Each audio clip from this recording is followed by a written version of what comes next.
ಪ್ರತಿಯೊಂದು ಹಳ್ಳಿಯಲ್ಲಿ ಇಟ್ಕೊಂಡು ಯುವಕರು ಇಟ್ಕೊಂಡು ಹಿರಿಯರ ತನಕ ನನ್ನ ಸಂಬಂಧಗಳನ್ನಂತೂ ನಾನು ಗಟ್ಟಿಯಾಗಿ ಇಟ್ಕೊಂಡಿದ್ದೀನಿ. ನನಗೆ ಏನಂದ್ರೆ ರಾಜಕಾರಣ ಇವತ್ತು ಬರ್ಬೋದು ಹೋಗ್ಬೋದು, ಸಂಬಂಧಗಳನ್ನು ಇಟ್ಕೊಂಡು ಸಂಬಂಧಗಳನ್ನು ಕೊನೆ ತನಕ ನಾವು ಜೀವಂತವಾಗಿರೋ ತನಕ ಆ ಸಂಬಂಧಗಳನ್ನು ಇಟ್ಕೋಬೇಕನ್ನೋ ಒಂದು ಗಟ್ಟಿಯಾಗಿ ಇಟ್ಕೊಳ್ಬೇಕನ್ನೋ ಪ್ರಯತ್ನದಲ್ಲಿ ನಾನಿದ್ದೀನಿ. ಸರ್, ತಮಗೊಂದು ಗೌರವವಾದ ಬದುಕು, ಕೈಯಲ್ಲಿ ಸಂಬಳ, ಇಷ್ಟೆಲ್ಲ ತಾವು ಉನ್ನತ ಹುದ್ದೆಯಲ್ಲಿದ್ದಂಥವ್ರು ಯಾಕೆ ಸರ್ ಅದಕ್ಕೆ ರಿಜೈನ್ ಮಾಡಿದಿರಿ? ನಾನು ನೋಡ್ತಿದ್ದೆ, ನಾನು ತಾಲೂಕ್ ಪಂಚಾಯತ್ ಮೆಂಬರ್ ಆದಾಗ ನೋಡೀನಿ, PSI ಆದ ನಂತರ ನೋಡೀನಿ, CPI ಆದ ನಂತರ ಕೆಲಸ ಮಾಡಿದ್ದೀನಿ. ನಾವು ಬಡವರಿಗೆ ಏನು ಹೆಲ್ಪ್ ಮಾಡಬೇಕು, ನನ್ನ ಆಸೆ ಏನಿದೆಯಲ್ಲ, ನಾನು ಏನು ಕೆಲಸ ಮಾಡಬೇಕು ಬಡವರಿಗೆ ಅಂತೇಳಿ ಅಲ್ಲಿ ಮಾಡೋಕ್ಕೆ ಸಾಧ್ಯ ಆಗ್ತದೆ. ಅಲ್ಲಿ ಎಲ್ಲದಕ್ಕೂ ಒಂದು ಚೌಕಟ್ಟಿದೆ, ಕಾನೂನಿದೆ, ಅದರ ಒಳಗಡೆ ಮಾಡಬೇಕು. ಸ್ವಲ್ಪ ಹೆಚ್ಚಿನ ಮಾಡಬೇಕಂದ್ರೆ ಅಲ್ಲಿ ಸಾಧ್ಯ ಆಗಂಗಿಲ್ಲ. ಹಾಗಾಗಿ ಹೆಚ್ಚಿನ ಜನರಿಗೆ ಏನಾರ ಹೆಲ್ಪ್ ಮಾಡಬಹುದೇನೋ ಅಂತ ಆ ಉದ್ದೇಶದಿಂದ ಹೊರಗಡೆ ಬಂದ. ಏನು ರೂಪುರೇಷೆಗಳು ಇದಾಗಬೇಕು ಏನು ನೀರಾವರಿ ಬಗ್ಗೆ ತಮ್ಮ ರೂಪುರೇಷೆಗಳು ಏನು ಹಾಕಿ ಬಂದಿರಿ ಸರ್? ರೂಪುರೇಷೆಗಳು ಈಗ ನಾವು ಹೇಳಿಬಿಟ್ಟಿವಿ, ಅದನ್ನು ಕಾಪಿ ಮಾಡೋರು ಭಾಳ ಮಂದಿ ಇರ್ತಾರೆ. ಹಾಗಾಗಿ ಅದು ಏನಿದೆ ನಮ್ಮ ಪ್ಲ್ಯಾನ್ಗಳು, ಅದು ಎಕ್ಸಿಕ್ಯೂಟಿವ್ ಮಾಡಬೇಕಾದ್ರೆ ಅಷ್ಟೇ ಬರಬೇಕು. ಸರ್, ತಮ್ಮ ರಾಜಕೀಯವಾಗಿ BJP ಪಕ್ಷನೇ ಯಾಕೆ ಆಯ್ಕೆ ಮಾಡ್ಕೊಂಡ್ರಿ? BJP ಒಂದು ಪ್ರತಿಯೊಂದು ಸ್ಟೆಪ್ಪಲ್ಲಿ ನೋಡಿದಾಗೂ ಒಂದು ಹಿಂದುತ್ವದ ಪರವಾಗಿ ಆಗಿರ್ಬೋದು ಅಥವಾ ದೇಶದ ರಕ್ಷಣೆಯ ದೃಷ್ಟಿಯಿಂದ ನೋಡಿದಾಗ BJP ಒಳ್ಳೇದಂತ ಅನ್ನಿಸ್ತದೆ. ಹಾಗಾಗಿ BJP ಲೈಕ್ ಮಾಡಿದ್ವಿ. ಸರ್, ಕ್ಷೇತ್ರದಲ್ಲಿ ತಾಂಡ ಹೆಚ್ಚು ಅನ್ನೋ ಒಂದು ಮಾತು ಕೇಳಿ ಬರ್ತೈತಿ. ಅದಕ್ಕೆ ಒಂದೇ ಕ್ಷೇತ್ರದಲ್ಲಿ ಇಬ್ಬರು ಒಂದೇ ಸಮುದಾಯದ ನಾಯಕರು ಸರ್ ನಾವು ರಾಜಕೀಯವಾಗಿ. ಹೆಂಗಿದೆ ನಿಮ್ಮ ರಾಜಕೀಯ ಯಶಸ್ವಿ ಆಗ್ಬೋದು ಸರ್? ಇಲ್ಲಿ ಒಂದು NDA ಅಂತ ಮಾಡ್ಕೊಂಡಿದ್ದೀವಿ, ರಾಷ್ಟ್ರ ಮಟ್ಟದಲ್ಲಿ ಆಗಿದ್ದೀವಿ.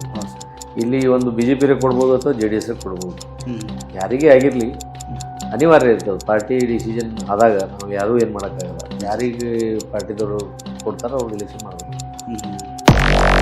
ತಮ್ಮ ಸಮುದಾಯದ ಜನರ ಸಮಸ್ಯೆಗಳು ಏನು ಸರ್? ಇವತ್ತಿಗೂ ನಮ್ಮ ಎಷ್ಟೋ ತಾಂಡಗಳು ಕಂದಾಯ ಗ್ರಾಮ ಇಲ್ಲ. ಹೌದು ಸರ್. ಕುಡಿಯೋಕೆ ನೀರಿಲ್ಲ, ಹೋಗೋಕೆ ರಸ್ತೆಗಳಿಲ್ಲ, ಗೂಳೆ ಹೋಗೋದು ತಪ್ಪಿಲ್ಲ, ಇವತ್ತಿವರೆಗೂ ತಪ್ಪಿಲ್ಲ. ಹಾಗಾಗಿ ಏನಂತಲ್ಲ, ಡಜನ್ ಗಟ್ಟಲೆ ಅದವ್ರ ಸಮಸ್ಯೆಗಳು. ಎಜುಕೇಷನ್ ಸಿಗ್ತಾ ಇಲ್ಲ ಸರಿಯಾಗಿ. ಯಾಕಂದ್ರೆ ಪಾಪ ಬಡವರು ಇರ್ತಾರೆ, ದುಡಿಯೋಕೆ ಹೋದಾಗ 6 ತಿಂಗಳ ಮಕ್ಕಳು ಅವ್ರ ಜೊತೆ ಕರ್ಕೊಂಡು ಹೋಗ್ತಾರೆ, 6 ತಿಂಗಳು ಇಲ್ಲಿ ಇರ್ತಾರೆ. ಹಾಗಾಗಿ ಎಜುಕೇಷನ್ ಸಮಸ್ಯೆ ಇದೆ ಸರ್. ಕ್ಷೇತ್ರದಲ್ಲಿ ತಮ್ಮನ್ನು ಜನತೆ ನಾಯಕತ್ವವನ್ನು ಒಪ್ಕೋಬೋದು ಸರ್?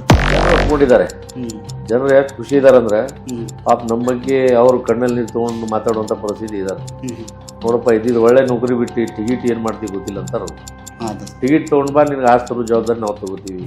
ನೀವು ಯಾವ ಊರಾಗೂ ಹೋಗಿ ಕೇಳ್ರಿ, ಎಂಥ ಲೀಡ್ರಿಗೆ ಹೋಗಿ ಕೇಳ್ರಿ. ಒಬ್ಬ ಸಾಮಾನ್ಯ ಕಾರ್ಯಕರ್ತನ ಹಿಡ್ಕೊಂಡು ಒಂದು ಜಿಲ್ಲಾ ಮಟ್ಟದ ಲೀಡ್ರಿಗೆ ಕೇಳಿದ್ರು ಅದೇ ಹೇಳ್ತಾರೆ. ಟಿಕೆಟ್ ತರೋದು ನಿಂದಪ್ಪ, ಎಲೆಕ್ಷನ್ ಮಾಡೋದು ನಮ್ದು ಅಂತಾರೆ.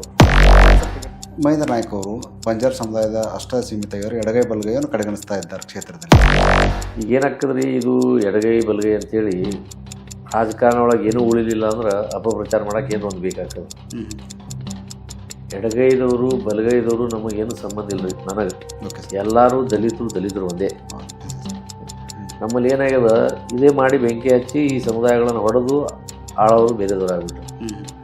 ಈ ಬಂಜಾರಾಗ ಒಂದು ಬೇರೆ ಮಾಡೋದು, ರೈಟ್ ಒಂದು ಬೇರೆ ಮಾಡೋದು, ಲೆಫ್ಟ್ ಒಂದು ಬೇರೆ ಮಾಡೋದು. ಶೋಷಿತ ಸಮುದಾಯಗಳು ಏನು 108 ಜಾತಿಗಳಿದ್ದಾವೆ, ಇವೆಲ್ಲ ನನಗೆ ಒಂದೇ. ನಾನು ಎಲ್ಲರಿಗೂ ನಾನು ತಮ್ಮನಿಗೆ ಇವತ್ತು ನೋಡ್ಕೊಂಡಿದ್ದೀನಿ, ಮುಂದೆ ನೋಡ್ತೀನಿ. ಒಳಗಿಂದೊಳಗೆ MP ಅವರಿಗೆ ತಮಗೆ ಗುದ್ದಾಟ ಇದೆ ಅನ್ನೋದು ಮಾತು. MP ಸಾಹೇಬರು ನಾನು ಯಾರ ಜೋಡಿನೂ ಗುದ್ದಾಟ ಇಟ್ಕೊಳ್ಳೋಂಗಿಲ್ಲ. ಅವ್ರು ಎಕ್ದಮ್ ಕ್ಲಿಯರ್ ಮನುಷ್ಯರು. MP ಸಾಹೇಬರು ಗುದ್ದಾಟ ಏನಿದ್ರು ಮುಂದೆ ಬೈತಾರೆ ವಿನ ಅವ್ರ ಹಿಂದೆ ಚೂರಿ ಹಾಕುವಂಥ ಕೆಲಸ ಇವತ್ತಿನ ತನಕ ಯಾರಿಗೂ ಮಾಡಿಲ್ಲ. ಏನಿದ್ರು ನೇರ ಮಾತಾಡ್ತಾರೆ. ಅದು ಒಂದು ಸ್ವಲ್ಪ ಹರ್ಟ್ ಆಗ್ಬೋದು ಸ್ವಲ್ಪ ಮಂದಿಗೆ, ಬಟ್ ಅವರು ನೇರವಾಗಿದ್ದಾರೆ. ಹಂಗೇನು ಅದರಲ್ಲಿ ಏನು ಮುಲಾಜಿಲ್ಲ.